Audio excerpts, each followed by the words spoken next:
Hello ladies and gentlemen, welcome to Great Britain today, and today we are going to be looking at the migrant boats crossing the English Channel and the new measures that are apparently going to be used to stop them.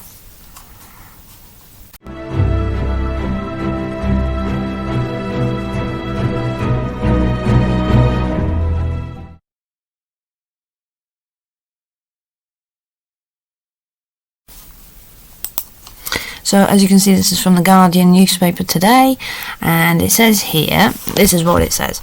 The Home Office is considering permitting the use of nets to prevent migrants from crossing the Channel in small boats to the UK to claim asylum, according to a former Royal Marine tasked with preventing the journeys.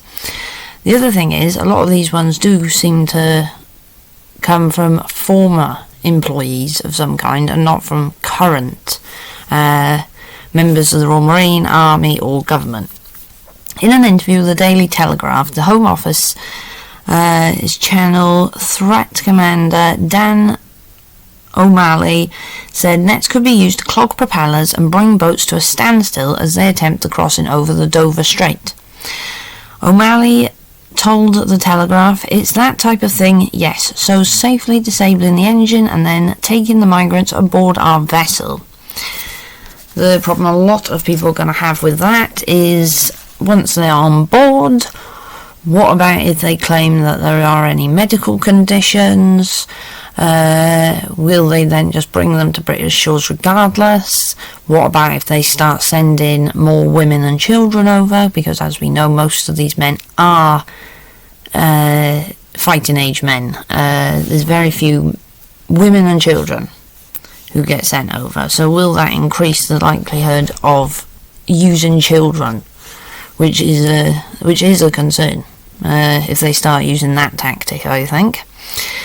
The tactic is the latest tactic reported to be under consideration by ministers and officials alongside locking migrants up on oil rigs, sending them more than 5,000 miles away to an island in the South Atlantic and using water cannon to create waves to push back vessels.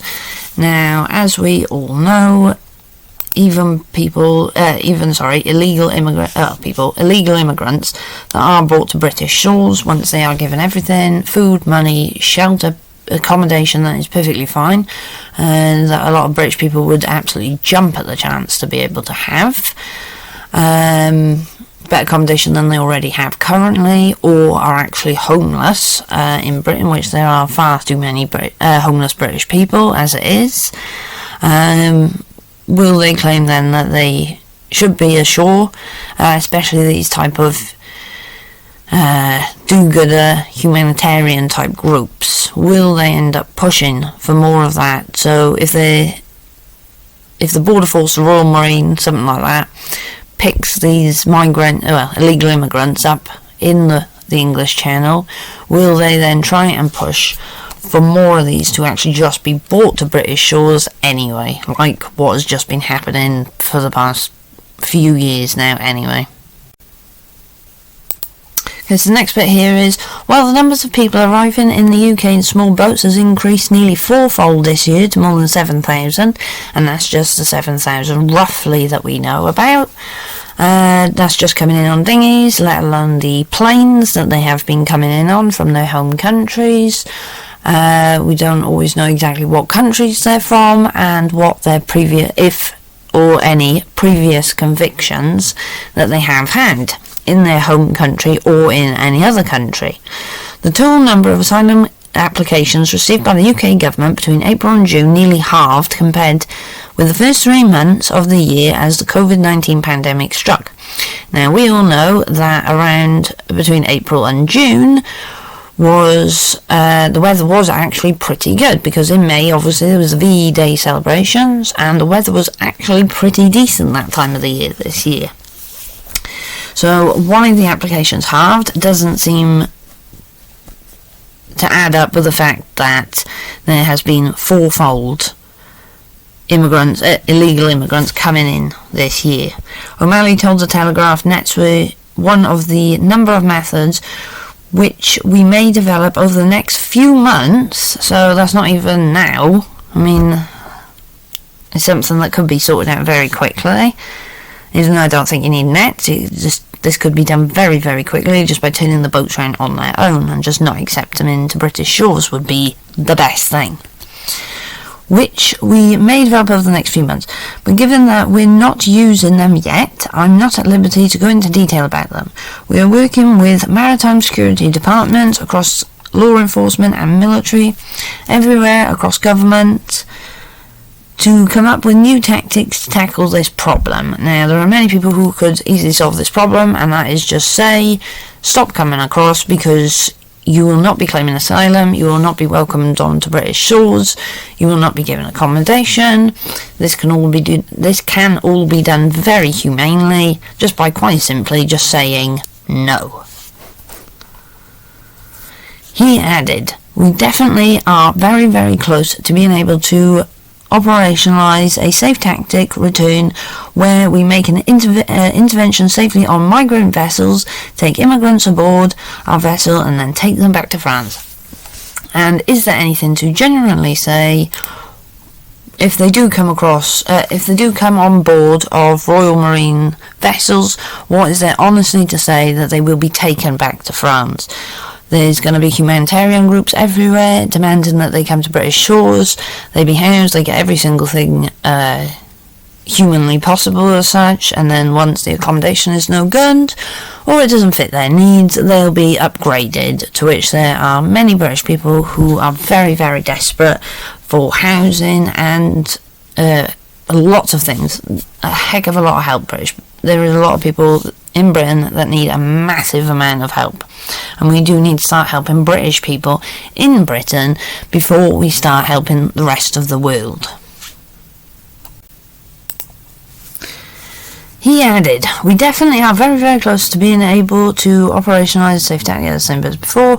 O'Malley used the interview to unveil a 4-stage plan to tackle the issue of undocumented migration, using social media to attempt to stop the flow of migrants from Africa and the Middle East into northern France, reducing the number of asylum seekers leaving the region for the UK, physically preventing entry to the UK, and reforming Britain's asylum system. Now, why would they be using tactics on social media? Is it because that there are so many, let's just say in air quotes, humanitarian groups who think that these people generally need to literally come halfway across the world with zero possessions, which, if they're doing this all in dinghies, having to stay here, there and everywhere, making their way across continents, do they honestly believe that they have no possessions from when they leave their home country? They still manage to arrive with mobile phones, which they have obviously been able to charge. Now, these, say, migrant camps in Calais, I highly doubt that they've got, say, plug sockets for them just to go and plug their mobile phones in, because anybody would think, surely, something to do with food, cooking, supplies, things like that. That's if there is any electricity in the Calais camp, which I don't know, but if there is electricity, you would think that it would go more towards cooking and not necessarily just to do with their mobile phone. And if they're on social media, they would need the internet to access that. And if they're travelling across continents, how do they have internet access? If they're travelling across continents, are they using Wi-Fi? In which case, how are they getting passwords for such as they travel? And if they're, say, on a pay-as-you-go or contract, say, using mobile phone internet as such, then how is that being paid for? And then the final strand was touched upon by the Home Office, Priti Patel, in her speech to the virtual conference party, the virtual Conservative Party conference last week. She called the asylum system fundamentally broken. and promised new laws to deny asylum to those unofficial routes to enter the UK. Now, she has been in charge and been the Home Secretary now since December, and she has done absolutely nothing. Just after she got the job, she said that it was the rest of her team, the other civil servants who work for her that had already been employed since before she got the job, and that was what was holding her back consistently. But because she is the Home Secretary in the Home Office, she has done absolutely nothing to do with this. She hasn't helped. Speaking at the Conservative Party conference, the Home Secretary said she would bring in legislation next year, even though she's already been there for now, 11 months now. No, sorry, 10 months. 11 months. And she hasn't done anything, so what difference is next year going to make? That's not very believable. And then next year she'll say that it'll be the year after, no doubt. So, legislation next year to stop endless legal claims from refused asylum seekers, and was willing to face being unpopular on Twitter in order to bring down the number of claims. And if the biggest thing that the Home Secretary is actually worried about is her reputation on Twitter, then what chance do we really have of the Home Secretary actually genuinely sorting out this illegal immigrant crisis that is plaguing Britain? It is. We are a small island, we're a proud nation, and we haven't got enough room for the entire world.